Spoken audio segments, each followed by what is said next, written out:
And on this Father's Day, I want to thank all the fathers who are involved in the arduous task of pouring and pulling.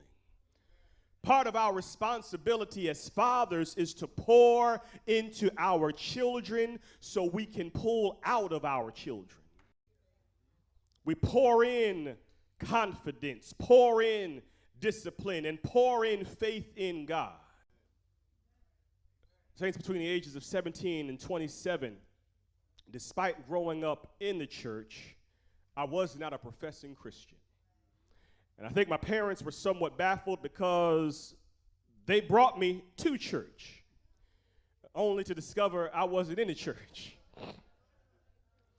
And so for years, they tried to pull out the faith and fear of God that they know they had poured in, but they did it to no avail.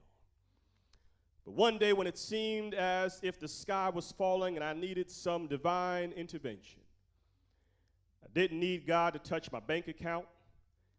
I didn't need a new car. I didn't need a bigger house. I didn't need a better job. But what I needed was peace of mind and light in my soul.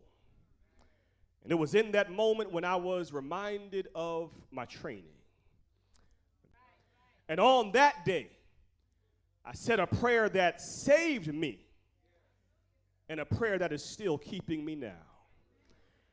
But up to that point, my life was not reflective of the fact that I had a praying mother and a preaching father, yet the fact remained that I had been trained.